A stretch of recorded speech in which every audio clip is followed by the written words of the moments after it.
Hello, I'm Brenda Baird, and welcome to Moto Ikebana. This is Moto Ikebana for May, and our cultural feature for this month is May. The fifth month, the fifth day is Boys' Day in Japan this week, and we're really going to talk about. Usually they do koi and other animals, but today we're going to talk about a folk tale, Japanese folk tale that I think has some good moral messages to it. This folk tale is about Urashima Taro, and it kind of has similarities to Washington Irving's Rip Van Winkle. So see if you can see the similarities. This story takes place in Nagano, Japan, and Urashima Taro was a skilled fisherman, and he saw three boys taunting a turtle, and he addresses their actions, but they don't pay him any mind, and so when they refuse to stop, he grabs his little coin sack and gets it out and says, "I would like to buy your turtle." So he gives the boys the coins, and the boys gladly take the money, and off they run with the coins. And so now Urashima sets the turtle free into the ocean. Now he's back at his fishing, and several days later, here comes a very giant turtle and tells him, "Thank you for freeing the turtle, and wouldn't you like to come and ride on my back?" So he gets on his back, and off they go on an adventure to a sea palace where a princess dances for him, and there's a wonderful feast. So entertainment and feasting, and this goes on for many days. And he finally says, "I need to return home. I can't stay here any longer." And the princess gives him a beautiful lacquered box, but she warns him, "Don't ever open the box." And so he thanks the princess, takes the box, off he goes to his home, and when he gets there, no one knows who he is, and everything looks a little odd and unfamiliar. So he's a little dejected and a little discouraged, or maybe a lot discouraged, and so you know what he's going to do. He takes that box and he opens the box, and poof, all of a sudden he becomes an old man. He grows a beard and his hair turns white, and it hasn't been several days, but it has been 300 years that have passed. So here are some of the lessons for this fable. He is kind to the turtle, and that was a very noble action that he took. Yet later, Urashima left his fishing work to experience adventure and indulge in pleasure and feasting without any thought of time or others that he left behind. So another moral lesson is, do not indulge in pleasure for a long time, as time does not wait for any man or woman. And the last lesson is, after leaving the familiar, things will not be the same when you return. So I have some turtle collection that I'd like to share with you. This is a Japanese flower holder and a turtle all in one, where these honeycomb shapes, you would place your flowers in there, and then you would cut lots of stems and put them all in there to hold the flowers into this. This is an ancient way to hold an ikebana and do a landscape form with this kind of flower holder. This is another one, more modern version, same kind of thing. And then these are turtles that I got in Japan. These are actually bean bags, but they're stitched and they're really filled tightly, but they're not waterproof. But it has a beautiful kind of a tortoise or turtle kind of pattern on the top, and I just think they're cute, and I would place them on the outside of an arrangement as if they were crawling up the side of that arrangement. I also have some shigaraki yaki turtle Japanese chopstick rests that I like to place in some of my arrangements. And then one of my students, a mother and a daughter, that come down from north of Columbus, every month. She made this. It's a Celtic design on a turtle, but it's for her son, and it's a pillow, and it's so cute, and it really does look kind of Japanese. And then she made this craft. She painted this craft. This is Amanda Crabtree, by the way, who did this. She painted a turtle and then put glass pieces on top, and then had it lacquered all over the top of that. So it's just on a piece of wood. It's quite heavy. She's very crafty. Then she and her mom had gotten a print from the South somewhere, like in the Carolinas. Got a print of turtles. And then her mom got this little artifact with a turtle swimming in the sea. And this is actually a little rock that was sculpted into a turtle shape. And it would be a perfect size to use for our landscape design that we're doing today. And then her son made this out of Legos, which I thought was very clever. And she said, well, he had instructions. And I said, well, it's still very clever. Anyway, so there's lots of turtles, and turtles are fun, and boys love turtles. Oh, you know what? I'm just gonna, how's that? That's good. Okay. Today we're going to do the waterscape landscape form, and we're using iris, which are typical for Boys' Day. And on the iris, I would like to show you a little hint about iris. If you have the iris, even before it's popped out this much, it might have just a little tiny bit of purple on it. They're kind of flat, really, and they have a calyx that kind of crosses over one another on both sides. If you take your thumbnail and you put your nail on one side, just hold it in place, and then you take your thumbnail, the other thumb, and hold it in place, you can see that one side is lower than the other. Sometimes it won't be as big of a difference, but you can see then wherever it's lower, that's the side that the flower is going to open. So you can tell which way to place it. And you can analyze each of your stems so that you know which side they should go on, whether the right side or the left side. Sometimes you may have to put them kind of in the middle because maybe all of them go in the same direction. But that's a tip for making sure that you place them in going the right way.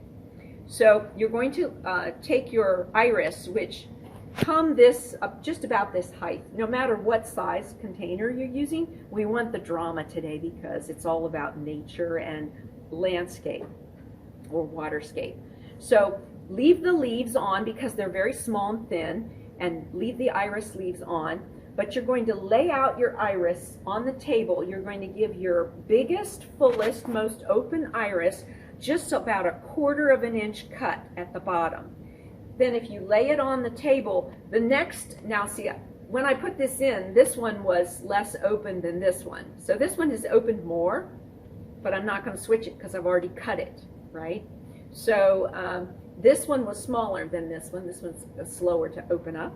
And you're going to lay that next to it, and where the calyx would come, that's where you're going to, or where the flower would touch the bottom of that flower, that's where you're going to cut it. And then this flower ends here, so you're going to cut this one that height. So you can lay them all out on the table and put your biggest one and then the next one so that they stagger down in height, and then cut them all the same. You're going to take the biggest one. You'll have 3 kenzans in your container, flat bottom across the whole container. You're going to put your largest kenzan towards the front. If you have the same size kenzan, you put one toward the left. If you have a smaller, like a medium kenzan, you'll put that on the right, and then a tiny little kenzan in the back. So once we have our iris put in, the next thing we're going to put in is our, and I'm going to get a scissors here, our Milky Way aspidistra leaves. And these are going to kind of hide and frame in our groupings of flowers. So you'll have 4 of these, and you're going to leave 2 whole. Then you're going to take 2, one being the largest one, the largest one, and you're going to cut a piece off right here, which seems odd, but you're going to cut off a piece right at the bottom, and then you're going to cut off a piece right here. So you're going to cut it here, and you're going to cut it here, leaving a section in the middle. Then you're going to take that section, and you're going to take your scissors, and you're going to actually, you can feel the rib on the back side of the leaf that you cut, and it gets heavier and thicker at the bottom, and it's thinner and finer at the top. You're going to find where that rib is, and you're going to take your scissors, not your flower cutters, and you're going to cut the leaf the shape of the other leaves of the aspidistra, and you can leave the bottom flat for now. We'll talk about that in a minute. Then you're going to place in, and you're going to do the other one, you'll have another leaf, and you're going to cut that into just two pieces. So you're going to cut this a little bit bigger here, and then you're going to leave that up there. So I'm going to actually do this one, cut this one right about a third of the way up. I'm going to flip it over. I'm going to look at the rib. I can feel the rib. I'm going to cut this to make it look just like the other ones, only smaller, just a little baby. And then I'm going to take the other one that I cut, place it with it, making it smaller, putting the smaller one in the front, bigger one in the back, and then I'm going to give it a cut right there. And that little grouping goes in the little tiny kenzan in the back. And then you'll use little tiny buds of the mums to place in also into that kenzan that's in the back.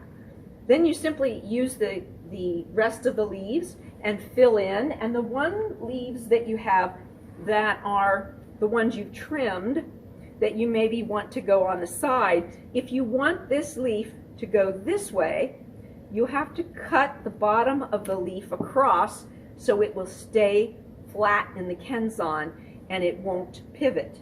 Okay, it needs a flat bottom to hold up in the kenzan. If you wanted it to go on this side, well, then you would cut it that way so that it will sit flat into the kenzan. Then you just add in all the leaves, and then we're going to take our button mums, our yellow button mums, and you can see already these leaves are starting to wilt, so we're going to take off all of the extra leaves, all the foliage, because it just doesn't hold up. And we're going to cut off any stems that don't have blooms on them and just shape it up and make it look nice. And then we're going to analyze it. We're going to place it under half the height of the tallest heaven line. And this is all part of the earth here. We're going to place this in the front to anchor. And then any little extra pieces like this little piece here, we'll cut that off and use that as a little piece in the back. And you'll do the same on this side. Now you're going to have 3 of these, so you're probably going to have more flowers than you need, so you don't have to use them all. But place them in so that they're low in the design and they just look natural. You just want it to look naturey. Then the last thing you're going to do is you're going to add in the lily grass. And lily grass is kind of like curling ribbon, where you can take your thumb and your forefinger and your fingernail, and you can actually kind of straighten out a leaf if you want it to be more straight. It'll still curl a little, but it won't be as curly. It'll just be a soft curve. If you want a more severe curve, you just do like you do with curling ribbon, with like the knife under it. You can see how it's already starting to curl more, right? So you do the same thing with this as you do with curling ribbon. Now, you should have 6 pieces of the lily grass, and you can do whatever you want with it. So I've given you several kind of ideas to do with it. One student, just an example, one student did all of the lily grass coming to the back as if the wind were blowing from the front, which I thought was very clever. One student looped her lily grass around, and it sat on top of the rock and came out the front. It was just sitting on the rock, and that was very clever. You can also take the end pieces of the lily grass and cut them into a point and make them look like part of the grass that's just starting to grow, and add that in as well. And then you can arch the lily grass from one side to the other side So if you do that, and you arch it from one kenzan to another, which kind of frames in your little animal, that if you put a little animal in there, you're going to cut off the white part of the end of the lily grass. That's your little piece that you don't need. So you're going to cut that off, and then you're going to place that in one kenzan. You're going to arch it over to the other side, but you can't put the point into the kenzan on the other side. It won't stay. So you have to bend it up about 2 inches and then place it in as a unit like that. And the piece, because you bent it, it will grasp the pins and it will hold in place. So that's how you make a little arch from kenzan to kenzan in your design. So the last thing you want to do is, if you have rocks, you'll place some rocks in there. Try not to mix it up too much. Try to make the rocks fairly close in color so they look like a riverbed, more natural. Or you can put actual slab pieces of rock in. They can sit partly on top of your kenzan and partly on top, and then on another rock. And then you can place your little animals or your turtles or your frogs or your koi in the water, and that can be a great thing for Boys' Day. So enjoy this Boys' Day landscape design. Okay. And then the other one, we're going to make shorter. That. And then this one has to be shorter on this side than that side, so cut that there. Okay, like that. Alright, and then you have more space, so you can pull it out just a little bit. Let's go for it, huh? I kind of like, let's pull that to the back a little bit. And let's pull it so it's not equal, so that the cross draws your eye to the back. But then you see him. It just kind of frames him in, doesn't it?